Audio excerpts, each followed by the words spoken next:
पुरुषोत्तम मास के 13वें अध्याय की कथा। पुरुषोत्तम मास में भगवान कृष्ण की कथाओं का गुणगान है, जिसे मलमास कहते थे। पीछे भगवान कृष्ण ने उसको पुरुषोत्तम नाम दिया। भगवान कृष्ण ने वरदान दिया कि इस महीने में जो भी व्यक्ति पूजा पाठ करेंगे उनकी वह मनोकामना पूरी करेंगे। तो सभी को इस महीने में भगवान कृष्ण की पूजा जरूर करनी चाहिए और प्रतिदिन कथाओं का श्रवण करना चाहिए। जो व्यक्ति पुरुषोत्तम मास में गरीबों को दान पुण्य देते हैं, भोजन अन्नदान करते हैं और नियमित रूप से भगवान कृष्ण की कथाओं का श्रवण करते हैं, उनकी प्रत्येक मनोकामना पूरी हो जाती है। ओम नमो भगवते वासुदेवाय नमः मंत्र का जाप करते हुए प्रत्येक गृहस्थी को, महिलाओं को, पुरुषों को पुरुषोत्तम मास की कथा का श्रवण करना चाहिए। 13वें अध्याय की कथा बहुत ही सुंदर है। इस कथा के श्रवण करने से पुत्र धन की प्राप्ति के योग बन जाते हैं। खासकर महिलाओं को जरूर ये कथा सुननी चाहिए। भगवान के सामने दीपक जला करके इस कथा का श्रवण करें। कथा बहुत ही सुंदर है और वीडियो को शेयर करें। स्वागत है आप सभी का मेरे HS भारद्वाज यूट्यूब चैनल पर, जिससे आपकी हर मनोकामना पूरी होगी। मैं हरिओम शर्मा आपको अधिक मास के 13वें अध्याय की कथा सुना रहा हूँ। राजा दृढ़ धनवा की कथा है और बहुत ही सुंदर कथा है। इस कथा को पूरा श्रवण करें। इस कथा के श्रवण करने से हर मनोकामना पूरी हो जाती है। इस कथा के श्रवण करने से जो भी आपकी इच्छा होगी वह पूरी भगवान स्वयं श्री कृष्ण करेंगे। इस प्रकार से पांचों पांडव निष्कंटक राज करने लगे और जब उन्होंने भगवान श्री कृष्ण ने पांडवों को पूरी विधि बताई, उसी विधि से पांडवों ने अधिक मास के व्रत का पालन किया, कथा सुनी। और भगवान विष्णु ने जब नारद जी से कहा कि हे नारद, सूर्यवंशी राजा दृढ़ धनवा की तरह पांडवों ने सुखपूर्वक राजभोग करके बैकुंठ धाम की प्राप्ति की। सभी ऋषि सूत जी से कहने लगे कि हे प्रभु, राजा दृढ़ धनवा किस प्रकार से चक्रवर्ती राजा हुआ, किस प्रकार से उसे इतने बड़े वैभव की प्राप्ति हुई, सुंदर पतिव्रता स्त्री और आज्ञाकारी पुत्र कैसे प्राप्त हुए। यह संपूर्ण कथा हमारी सुनने की इच्छा है। और योगियों को भी अति दुर्बल विष्णुलोक की उनको कैसे प्राप्ति हुई।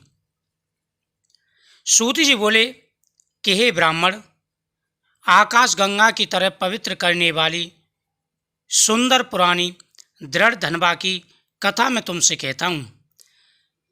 है ये देश का चित्र धनवा नाम से विख्यात राजा हुआ। यानी है ये देश का जो देश था उसका चित्र धनवा नाम से एक राजा हुआ। उसका पुत्र महातेजस्वी, सब गुणों से युक्त, सत्य बोलने वाला, धार्मिक दृढ़ धनवा नाम से विख्यात हुआ। वह दृढ़ धनवा अंगों सहित चारों वेदों को पढ़कर विधि पूर्वक गुरु की पूजा कर दक्षिणा दे करके पिता के पास आ गया। यानी वह दृढ़ धनवा राजा अपनी पढ़ाई को, अपनी शिक्षा को पूरी करके गुरु को प्रसन्न करके वापस अपने राज्य में आ गया। अपने नगर में रहने वालों को नेत्रों का आनंद उत्पन्न करते हुए अपने पिता चित्रधनवा को प्रसन्न किया। अब राजा चित्रधनवा अपने मन में विचार करने लगा कि स्त्री, घर, पुत्र आदि छोड़कर मुझको भी वन में जाकर हरि का भजन करना चाहिए। पहले समय में क्या होता था कि जैसे ही राजा 60 साल के हो जाते थे, 60-65 साल के, तो वह राज्य को अपने पुत्र को सौंपकर जंगल में तपस्या करने के लिए चले जाते थे और अंत समय तक तपस्या करते थे। ऐसे ही राजा चित्रधनवा ने विचार किया कि अब मेरा पुत्र बड़ा हो गया है, समझदार हो गया है और मुझे विश्वास है कि वो राजपाट संभाल लेगा। अब मुझे वन में जा कर के तपस्या करनी चाहिए। इस प्रकार से उसे सोचते सोचते काफ़ी समय यही विचार करता रहा। चित्रधनवा अपने मन में इसी प्रकार से विचार करने लगा कि स्त्री, घर, पुत्र आदि छोड़ करके मुझे भगवान विष्णु की सेवा करनी चाहिए। ऐसा मन में विचार कर समर्थ राजा दृढ़ धनवा को राजपाट सौंपकर विरक्त होकर पुलह ऋषि के आश्रम को चला गया। वहां जाकर तप करने लगा। कितने ही काल तक, कितने ही वर्षों तक उसने तपस्या की और अंत समय में हरिधाम को चला गया।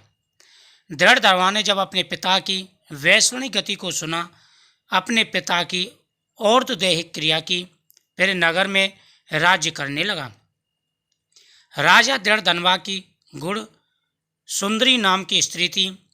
उसके 4 पुत्र और एक चारुमती नाम की कन्या उत्पन्न हुई। उसके पुत्रों का जो नाम था, राजा दृढ़धनवा के जो पुत्र थे वह थे चित्रवाक, चित्रवाह, मणिमान और चित्रकुंडल नामों से विख्यात थे। श्री नारायण कहने लगे कि एक समय सोते हुए उस राजा के मन में यह विचार उत्पन्न हुआ कि मेरा यह सब वैभव किस पुण्य के प्रभाव से प्राप्त हुआ है। ना मैंने कोई तप किया, ना दान दिया, ना ही हवन आदि किया।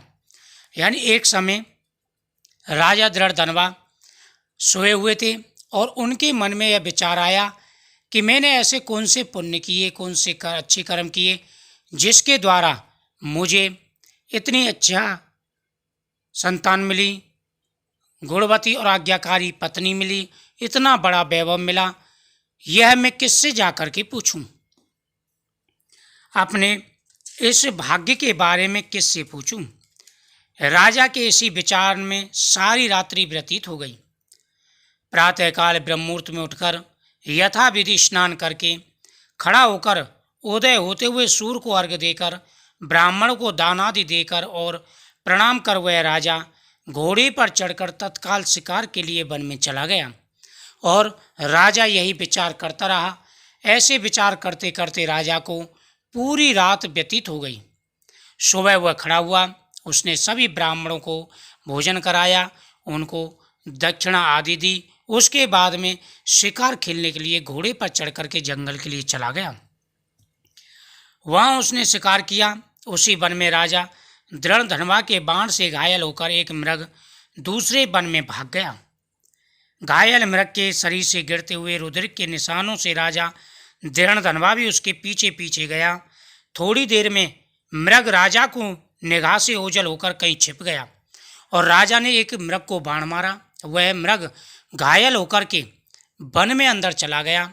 राजा भी उसके गिरते हुए रुधिर को देख करके पीछे पीछे उसके गया, लेकिन आगे जंगल में जाकर के मृग राजा की आंखों से ओझल हो गया। राजा प्यास से व्याकुल होकर फिरते फिरते सागर के समीप एक सरोवर में गया। वहां पर तत्काल जाकर राजा ने पानी पिया। वहीं उसने अत्यंत घनी छाया वाला बट वृक्ष का पेड़ देखा और राजा जब जंगल में घूम रहा था तो उसे प्यास लगी। वह एक बट वृक्ष के यानी एक तालाब के पास गया, वहाँ पानी पिया। उसके बाद में वहाँ बट वृक्ष था। राजा बट वृक्ष की जटा से घोड़े को बांध करके उस बट वृक्ष की छाया में बैठ गया। वहाँ पर वाणी बोलता हुआ एक शुक्ल पक्षी तोता आया। राजा को बैठा देख वह सुख बार बार एक ही श्लोक बोल रहा था, तू पृथ्वी में अत्यंत सुख सार वस्तु को नहीं विचारता तो कैसे पार पहुँचेगा। यानी राजा जब वहाँ बैठा हुआ था तो वहाँ पर एक तोता आया जो बोल रहा था और राजा से के सामने वह एक श्लोक बोलने लगा, तू पृथ्वी में अत्यंत सुख सार वस्तु को नहीं विचारता तो कैसे पार उतरेगा। यानी यह श्लोक वह राजा के पास बार बार बोल रहा था। ऐसे उसके इन रहस्यपूर्ण वचन सुन राजा को यही सोच हुआ कि बारंबार यह सुख ऐसे वचन क्यों कहता है। और राजा की समझ में नहीं आ रहे थे कि यह सुख क्या बोल रहा है। और राजा यही विचार करने लगा कि यह बार बार तोता सुख जो है क्या बोल रहा है। क्या यह सुखदेव जी हैं? मुझ मूढ़ को संसार सागर में डूबे हुए देख हमें श्री कृष्ण भगवान की भक्त समझकर हम पर कृपा करने यानी हमारे उद्धार करने के लिए आए हैं।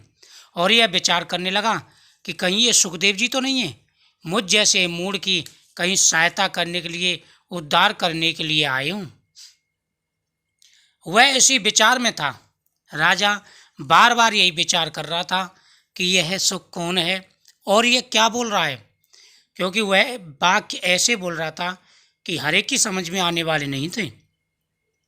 और जब वो श्लोक बोल रही है, बातें बोल रहा था, यह शब्द उच्चारण कर रहा था, तो राजा विचार में पड़ गया। उसी समय राजा की सेना भी राजा को खोजते हुए वहां पर आ गई। राजा की सेना जैसे ही आई थी, उसके बाद में वह तोता राजा को उपदेश दे करके अंतर्ध्यान हो गया। राजा बड़ा विचलित हुआ, वह देखने लगा कि सुख किधर गया। फिर राजा भी अपनी सेना के साथ में अपने राज्य में आ गया। राज्य में आकर के राजा के मन में यही विचार था और पूरे दिन यही सोचता रहा कि वह सुख कौन था, उसने कैसे क्या वचन कहे, वह मेरी समझ में नहीं आए, मुझे उन वचनों को जरूर समझना चाहिए। इति श्री अधिक मास त्रयोदश अध्याय संपूर्णम। बोल राधा कृष्ण भगवान की जय। तो बहुत सुंदर कथा थी। पूरी कथा को श्रवण करें, शेयर करें वीडियो को, सबका भला हो सके। और आने वाले समय में बड़ी बड़ी सुंदर कथाएं, पुण्यदायक कथाएं आपको मिलती रहेंगी। और भगवान का ध्यान करें, मनुष्य के सब भगवान के मंत्रों का जाप करें। भगवान आपकी सभी मनोकामनाएं पूरी करेंगे। गौ माता की सेवा करें, तुलसी माता की सेवा करें, शालग्राम भगवान की पूजा जरूर करें।